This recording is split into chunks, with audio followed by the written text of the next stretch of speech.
And we are live. Okay, good evening, everyone. I would like to welcome everyone to our Wednesday, October 21st, 2020 ACC Police Advisory Board Development Task Force.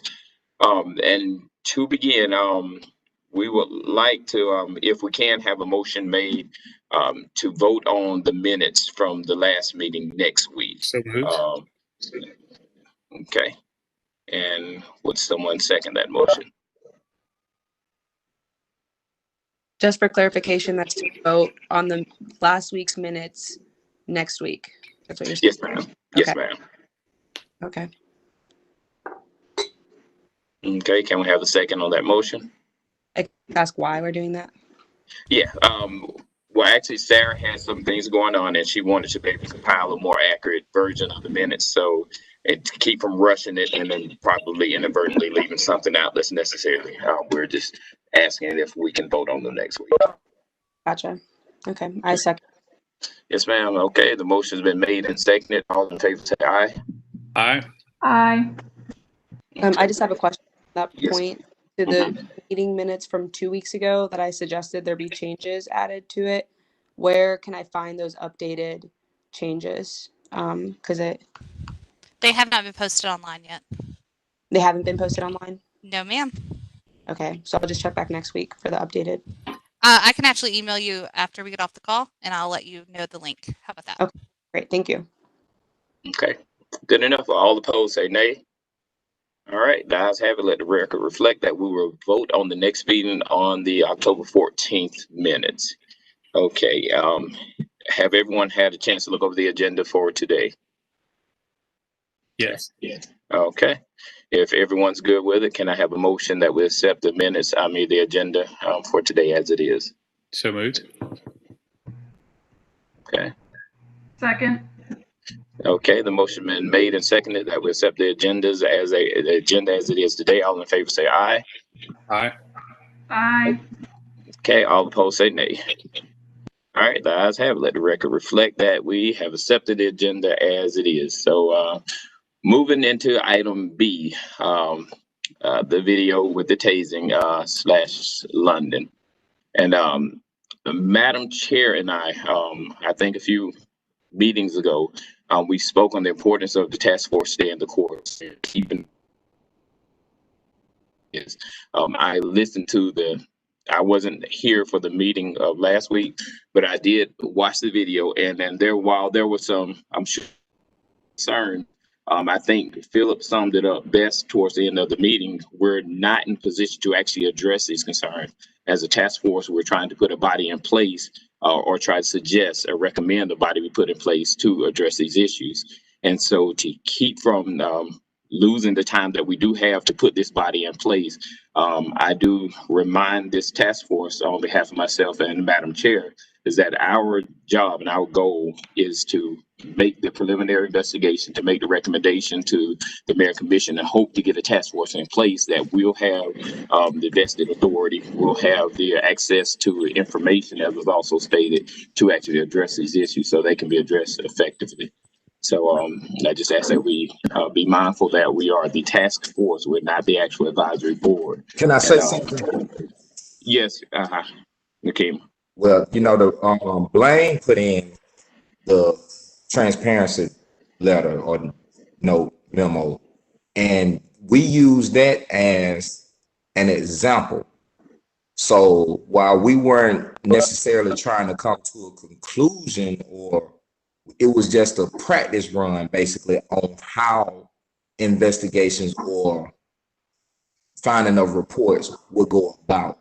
So, of course, we got a little deeper into it, but I don't think we were just sitting here trying to come up with a final conclusion of who was right or who was wrong, even though we did steer in that direction. So I just wanted to put that out there. Right, absolutely. I mean, all of them seem to be genuine. Anyone is here with any type of ulterior of sinister motive, so they were definitely legitimate concerns. But as Madam Chair and I stressed last week, we want to try to keep this process moving forward so that these concerns can be addressed in real time, and as opposed to being just an exercise, because there are lives involved on both sides of the coin, and that we want to put a mechanism in place that can address these and come up with real solid solutions so that we can mend whatever relationships we have and so that we can move forward. So yeah, absolutely, Kim, I understand that. And I just want us to move as efficiently and effectively as possible to get a body in place that can really deal with these issues in real time. Okay. And was there any further discussion needed on the taser incident? Any clarification, any questions? Because we definitely don't want to move on without those things being addressed. I have one, but I think I can also wait until another agenda item when we go to recommendations. It's the manner in which we got the video, and the context that was provided with receiving the video. That, as you said, no one has enough information to accurately make a deduction on whether or not everything was justified. And so I was a little kind of put off to receive a message from Blaine from the city manager's office on behalf of the police chief that already justified all the actions when an investigation has not been completed to actually come to that conclusion, or at least that's what I'm hearing is the case, since we're not able to make those deductions. And so that's just an area of concern that I have with housing this a very important role in the city manager's office. But that can go over into the next conversation. I just wanted to add that point since it was so relevant. Well, I'd like to ask about that, Stephanie. So what communication are you talking about from me on this? I'm referring to the email in which you sent the video, and then you sent, in quotation marks, a statement from the police chief, Chief Spruill, speaking to how the use of force was justified, when my understanding is that it's still under investigation. And so I personally thought it was interesting to get a video with that was already kind of skewed in a way towards what was being said is justified, even though the investigation wasn't yet complete. And so that's the message that I'm referring to. Well, and I want to be clear, since this is, so you use terms like you were put off and this was skewed. I want this body, and I think this is a great example, and I'm glad you brought it up, because I think we would love for this to be allowed to take its course with an investigation, but unfortunately, between the elected officials and citizens who are drawing judgment from one segment of video, the chief felt compelled to put something out there to bring more context to it. And that is exactly why we would want a body like this to be deliberate and be patient about it. And maybe, you can help us understand what's that middle ground. I've heard that, Stephanie, from others, that, well, you tried to justify it. I have to go back and look the exact language. I think that when the chief said that he felt at this point it appeared to be justified, but that's all pending the outcome of the investigation. I say that to say staff is fine to wait. We think we should wait, but unfortunately, we have to put more information out there so people can, have more information before they draw judgments and act on those judgments. And we look to y'all for guidance on what's the middle ground there to put the appropriate amount of information out there so that folks have some information but are patient and await the investigation. Because and the chief and I had this very discussion with the protest that happened this summer. There was a rush for information and some things weren't picked up. And then it seemed as if there was some type of cover up, which there wasn't. It was a rush with so much information. And so I just hope that everybody can appreciate the challenge that presents and wanting to be transparent, but also deliberate. And we would look to y'all for guidance on that. Yeah, and I totally hear that. I'm just also hearing we a lot, and the board is supposed to be independent, like insofar that even like the fact that the manager's office has oversight over the police department and hiring the police chief, that's just a lot of connection. That if this message was coming from a different office, like the auditor's office, it probably would not have had that context, which I disagree that the context was necessary, just given that it's still under investigation and that we already drew as a body that we don't even have enough information to have an informed opinion yet. And so then to be given context that informs our opinion when we're not we don't yet have all the information to inform that. I would call that skewed, and I think a simple solution would be to just kind of remove any barriers to not necessarily transparency, but to like a independence, right? And so that's why I think that if that video was coming as a source of information from a different office that wasn't the office very directly connected to the police department, we likely would not have been given all that context, and I think that would have been just fine as well. So Shane, can I just add a couple of very quick things? First off, Stephanie is hitting on some very important points and that demonstrates the value of having a advisory board in place, because the video that was created was not created for this board or this developmental board. That was created because we had people who were putting out a narrative online saying that this was not a justifiable use of a taser incident, and only using a very small portion of the video and not getting the full story out. So that body worn camera video and the thing that we put out was not all of the video. I explained that last time, and it was just a very quick snapshot to say, in looking at this preliminarily, it appears as if the use of force was legally appropriate. And in that video, it does also say this is an ongoing investigation, which is not completed yet, and that we have 45 days to complete that investigation. The value of the discussion last meeting is that what would happen if the board was actually in place when something like that happened? And what would happen is we would be sitting down with the monitor or with members of the board, sharing all of the body worn camera video with them, letting them know what, more details about our investigation, so that they could kind of liaison between the community and the police department, where we wouldn't have to put body worn camera video out that quickly. There's this demand now where if you don't put it out quickly, sometimes a false narrative may go out. And if you put it out quickly, then there's an assumption that you've already made a decision that this is a justifiable use of force, and we haven't even completed the investigation.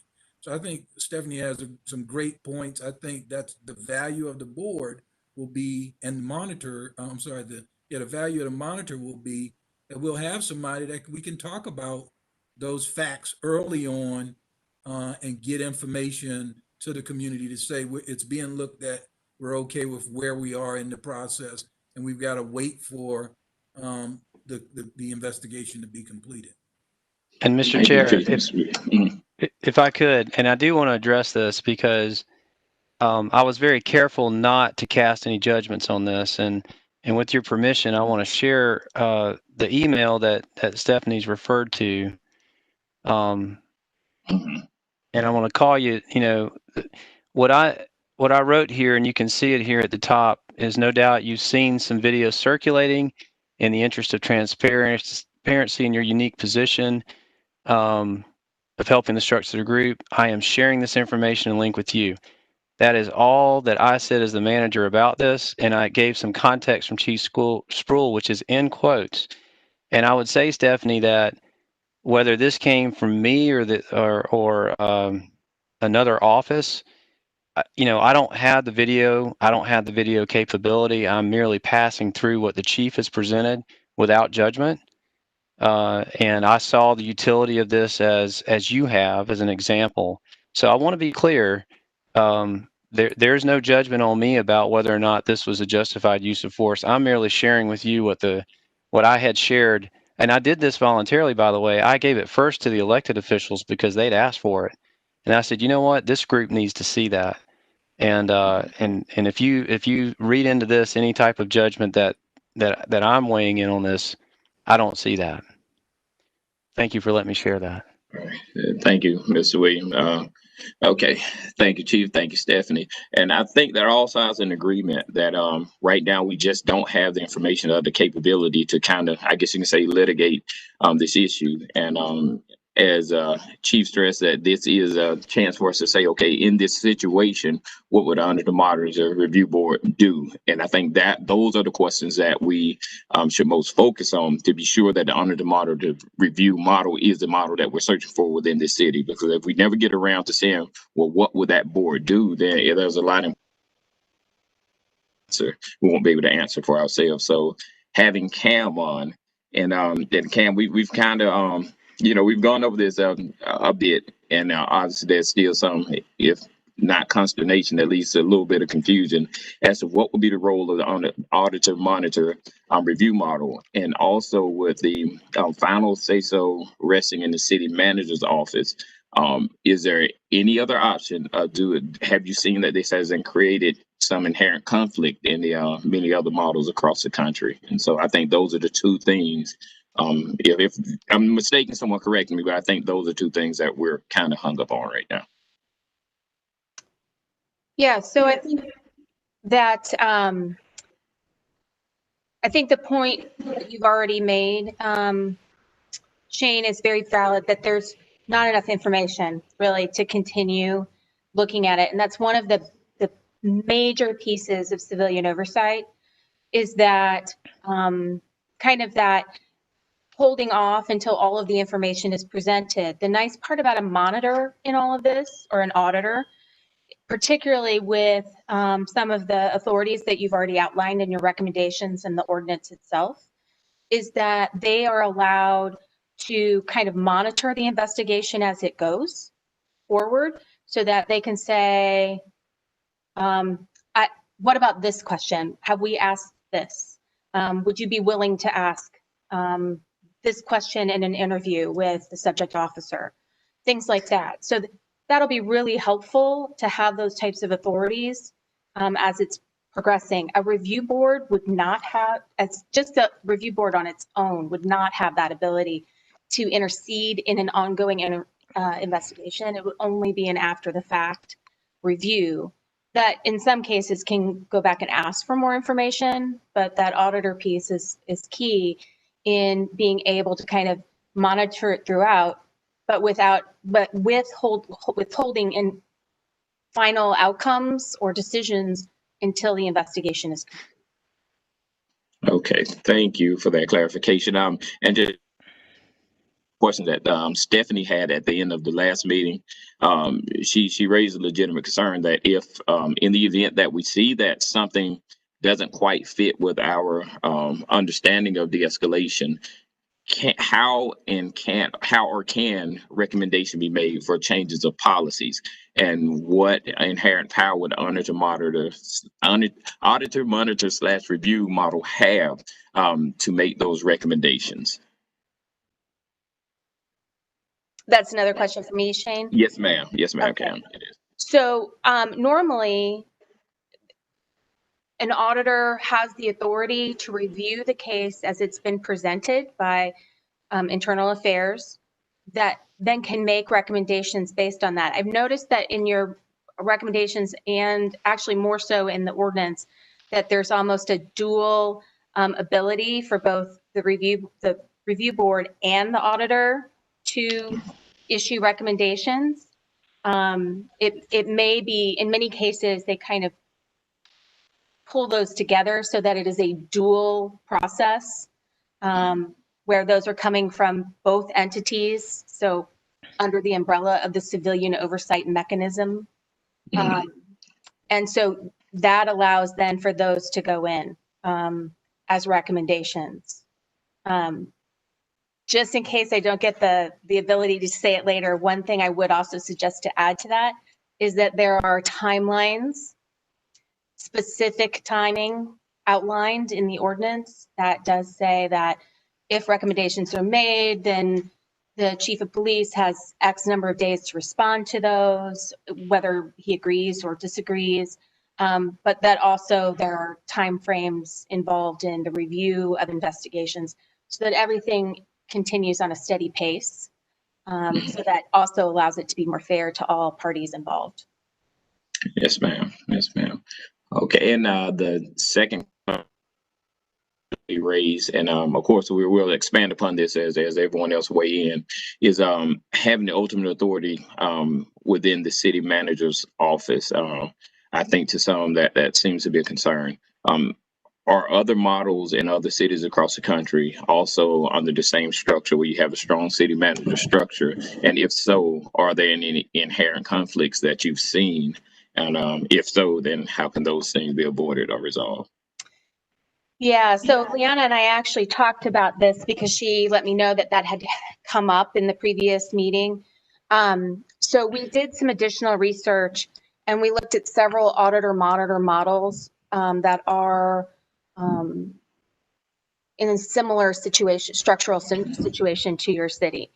And all of them have answered to this, we're kind of under the heading of the city manager's office. A lot of times the way that that independent structure is, well, the independence of the structure is withheld or upheld is through the fact that the city manager is appointed by elected officials who answer to the voters. So there is kind of that stretched a little bit, but there is that community, kind of that ultimate community oversight with the voting.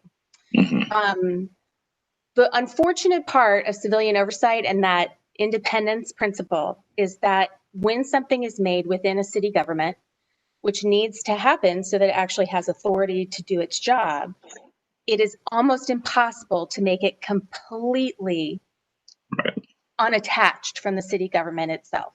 So there is a point of kind of building that trust with the system that might not exist right now, but that's part of the process. Because the other part is that if you move it to another part of city or county government, you still have that problem of answering to somebody always.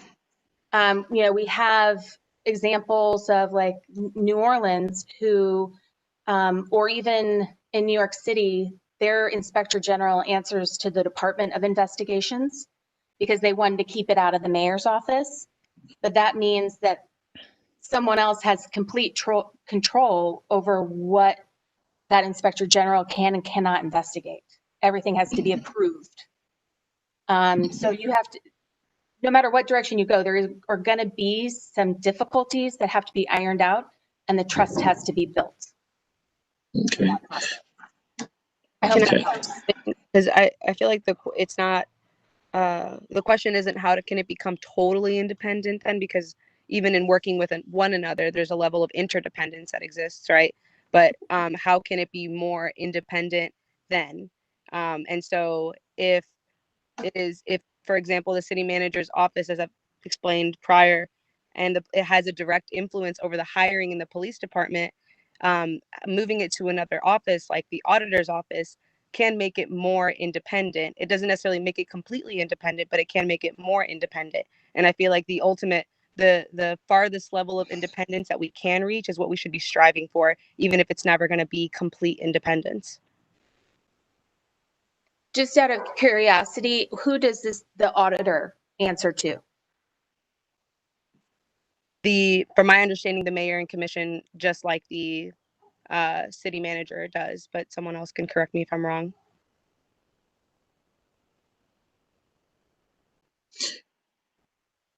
Is not connected to the police department in any form. So they answer to the same entity, and yet one is connected to the police department in some way, shape, or form, and the other one does not have an influence over that hiring and firing. If I might, Mr. Chairman, this is Judd Drake. I'm the attorney for the Unified Government, and I'm just sitting in today because Ms. Sherry Hines, who's an assistant attorney in our office, normally handles this, and she's on vacation. She asked me to convey to the board that she's reviewed the ordinance and is preparing a memo, but she doesn't quite have it done yet. Some of the same concerns, and I apologize that I don't want to pronounce Ms. McElhaney's name wrong. Is that correct? That is just about absolutely right. But I know Sherry's initially expressed to me some of the concerns, and I haven't involved the discussions of the committee or with Sherry about this, but she did, after receiving this ordinance, express some concerns. Ms. McElhaney has expressed the exact same concerns, but she'll be getting that memo to you. I apologize. She wanted me to apologize to you. She didn't have it ready today, but before your next meeting. But it does mirror a lot of the same concerns. And to the point of the auditor's office is under the mayor and the mayor and commission. Answer to the mayor and commission. So anyway, I just wanted to express that the Sherry will be getting the memo to you of her review of the ordinance before your next meeting. Okay. All right. Her thoughts, what they were. Thank you for the clarification. I appreciate it. Okay. Thank you, Mr. Drake. Okay, so I guess as Cam has stressed, it's one more layer, but the same structure ultimately. And so what we have to decide is whatever has to be done to shift the authority to the auditor's office versus not doing so. If whatever has to be done is actually worth that level of transition, or if that energy should be expended to creating a board that does have real powers, real authorities, and I guess that's a decision that we have to make. But does anyone, Nakima, do you have anything you want to say or add to that, or any questions that you may have about the structure that we have voted on? No, I'm good. Okay, Makisha. Hey everyone, I agree with what Stephanie is saying, because I just feel like if they still have that authority and control, then it's no point of having a task force if it's in control left to the city manager, or even if the police is involved. It's still going to be people scared to address their issues and concerns, because I get complaints to this day, and it's still an issue when you're getting ready to file that complaint, or are they going to come and harass me, or is somebody going to mess with me with filing this complaint? So I think the main concern for me is, will the police be a part of the entity? I don't think that makes sense.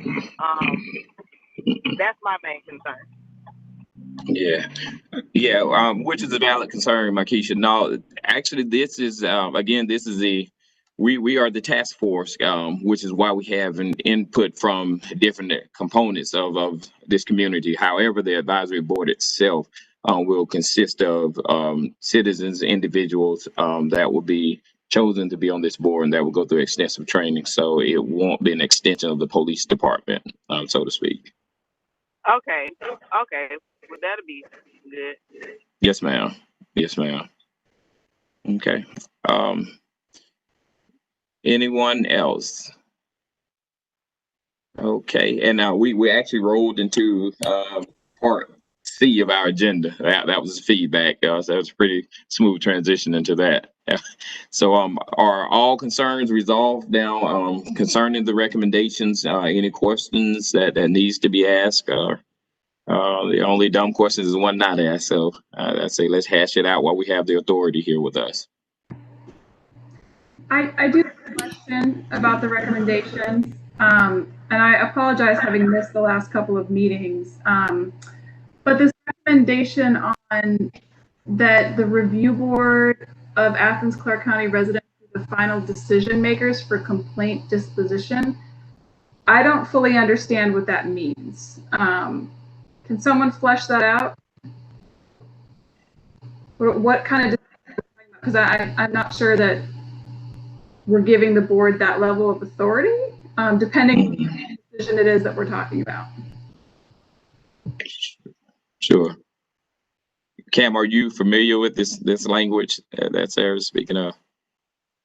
Yeah, so I actually had put a question mark by that myself, because I wanted to make sure I understood. So traditionally, a review board reviews the completed investigation file along with normally there's a disposition that's put on the case before a review board gets it. That doesn't mean it has to be that way. I'm just talking about what I'm most familiar with. And then from that point, then the board has the ability to say, given all of this information, would I have come to the same conclusion as internal affairs did? Or do I need more information to come to any decision?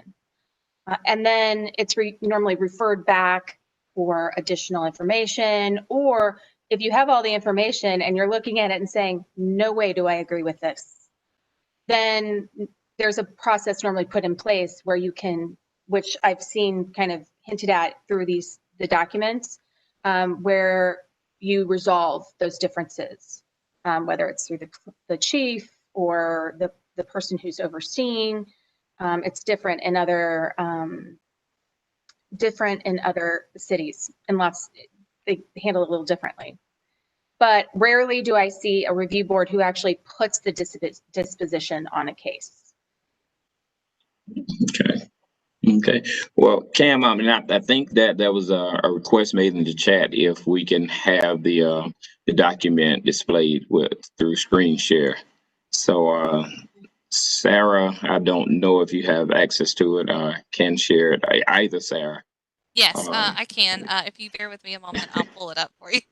Yes, ma'am. Yes, ma'am. And Cam, I don't want to put the onus of responsibility on your shoulder, but as you look over this document, given the concerns that you hear stressed here and that you have already discussed, are there any recommendations that you can or are willing to make to altering the language of the document so that it can really capture our concerns and so that it can be a functional document as opposed to just Yeah, I think that both Liana and I are willing, particularly once everybody's kind of gone through the whole document and added their concerns or solutions to issues that people are having with the document, then I think Liana and I are both more than happy to go through and kind of fine tune the language so that it is consistent, if that is helpful. Sure. Sure. I think so. Particularly in the recommendations document. Okay. The one that feels any differently or that feels that this would be a particularly good thing that they want to weigh in on, because we want to make sure we move forth as a body here. Okay. Well, I think that would be very helpful. I'm sorry. Okay. Oh, I was just saying, I think that'd be very, very helpful.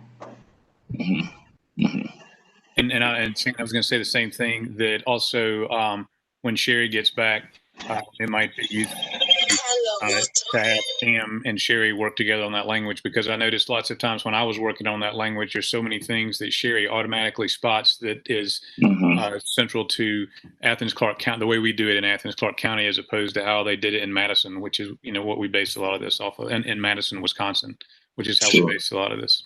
Thank you. Okay, and I would like to just iterate to everyone is that this is the real work right here. When we're putting things in black and white, so to speak, the things that's going to form the foundation of that advisory board. So if we truly hope to affect a change or be a part of that change, we have to also do the hard work of going ahead and reading this document.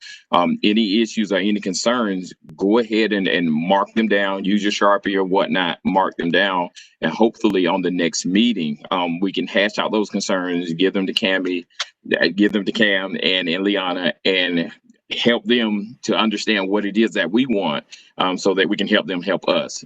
So this is where the real work is in addressing this document here. It's going to be the foundation of what we're doing. It's going to be the foundation of this advisory panel. And if we don't address it, and there are things that are there that tends to be displeasing later on, then we have no one to blame but ourselves. So I would say let's give ourselves over the next week to going over this document, and then whatever concerns we have, let's go ahead and notate them, and we'll get on the next meeting. Hopefully we can have Cam or Liana on with us, and we can just lay out the gamut of concerns if there are any, and then let them go from there. Okay. All right. If there's nothing else for section C, we can go down to section D, which is the ordinance. Where I think we kind of transitioned into that too. Any concerns specifically with the ordinance as it is?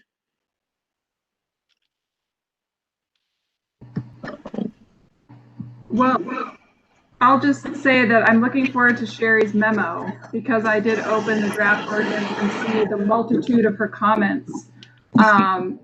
and essentially walked away feeling like I have no business attempting to a municipal ordinance. So I'm looking forward to more information on how we can improve that draft. It seems like something maybe we need to wait on, though. Yes, ma'am. Okay. Yes, and Shane, I jumped the gun just now. I started talking about the ordinance when I was talking about Cam looking at it. But if Cam and Liliana would want to take a look at that too, just to see, because I think it's some the ordinance, the Madison, Wisconsin version. Okay. Okay. And Cam, I think that was a request. Yeah, and if it's helpful, so I'm always hesitant because I want to make sure that these are your documents and not my documents. Because as Liana would tell you, I tend to have lots of opinions. I just want to make sure I'm not imposing them. But I wanted to know if it'd be helpful, particularly with the ordinance, if there are spots where I have questions, like earlier I brought up the time framing. Would it be helpful if I put a comment in that section that says something to think about? Okay. Right. Okay. Right. I'm happy to do that. Yes, ma'am. Awesome. Awesome. Okay. All right. Any more concerns with this? Okay. The town hall, I think Mocha may have been leading the discussion about the town hall, and she's not with us today. One that has any input on the or what's been suggested already? Do we have a time frame on when we're attempting to do this? Time frame twice, I think, but there was other pressing issues that needed to be addressed beforehand. So just out of abundance of caution, we pushed it back. So I don't think so, Philip. Okay.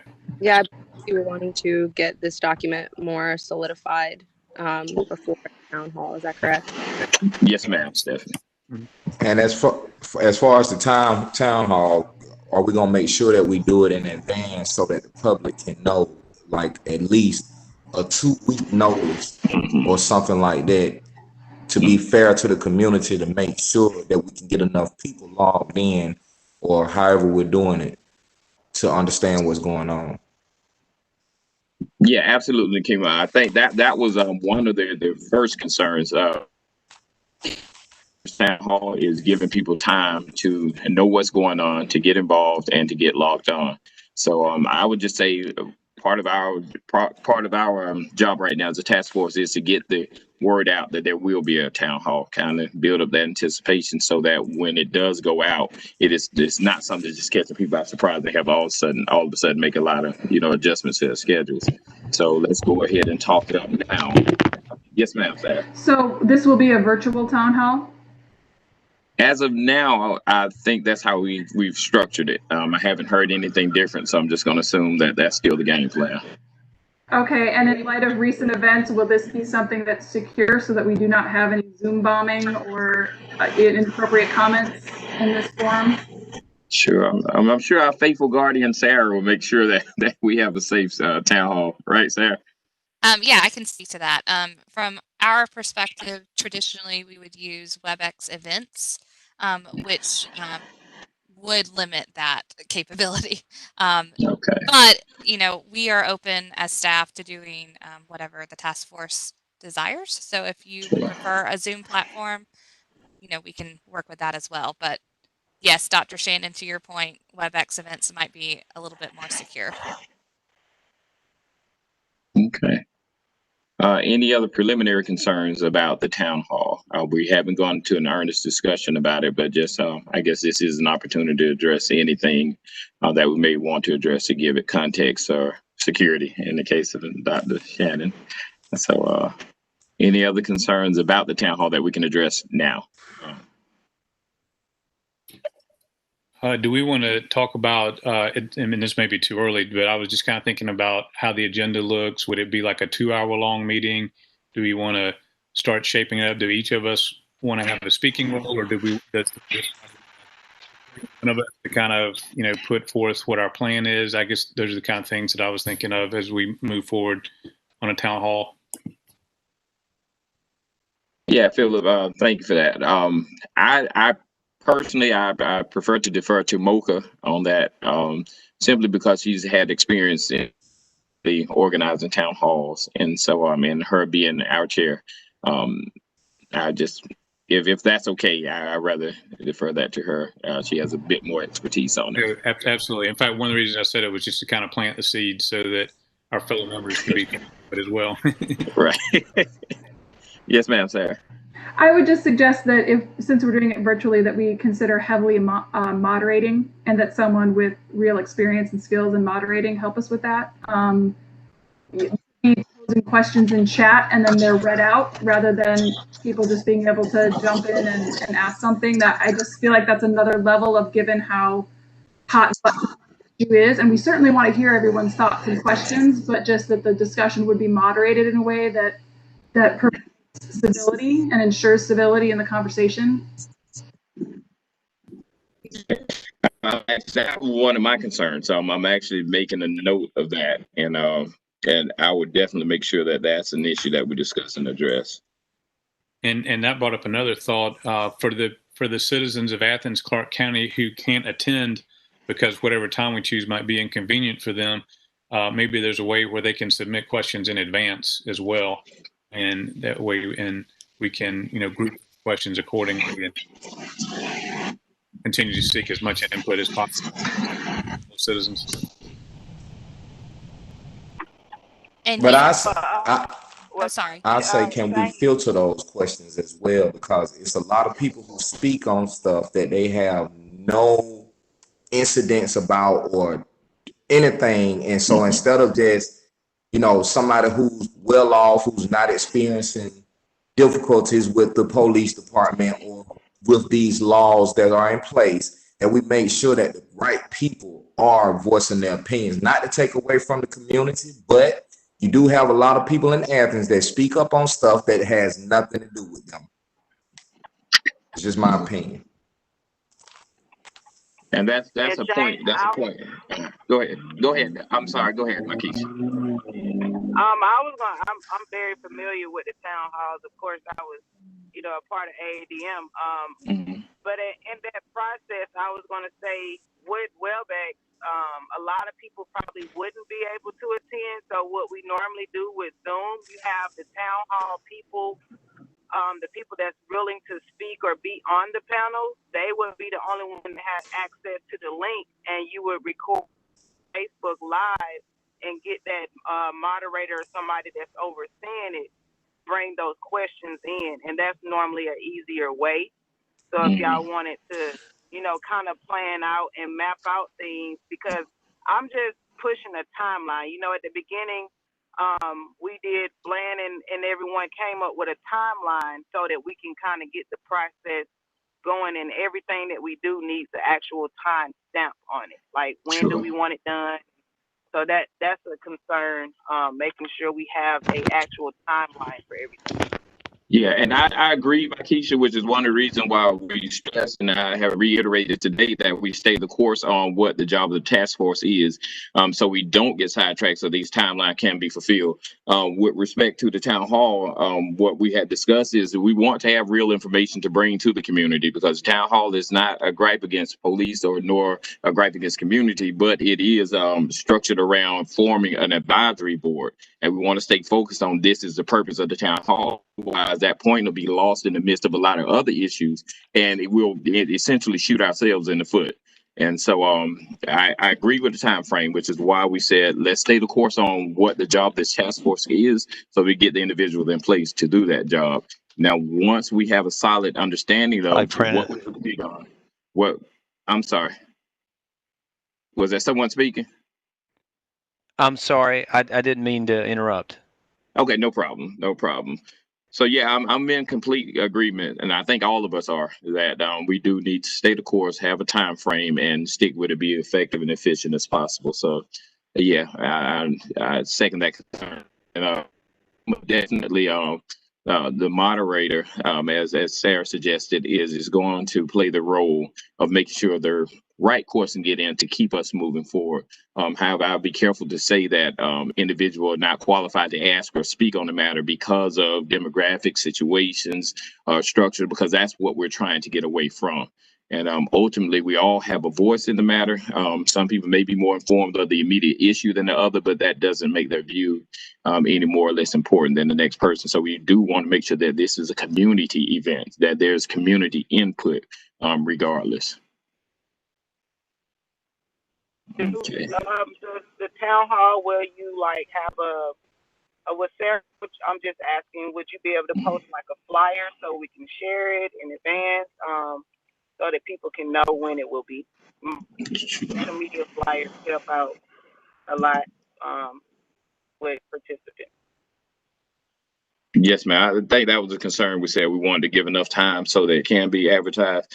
But I'm making note of that too, so that when we do discuss it, that's definitely a point that's made, that we can advertise it on social media as well as through flyers and hopefully on all platforms.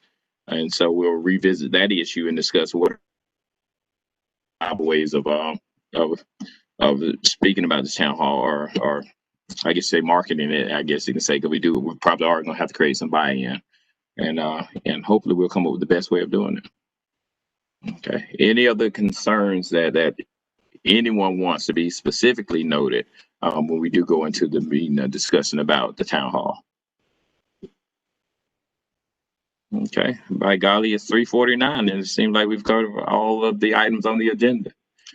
There's a note at the end of the agenda say all task force members must review ordinance and recommendations and add the final remarks. And we ended up in that space anyway, so I'd say we're pretty much on point.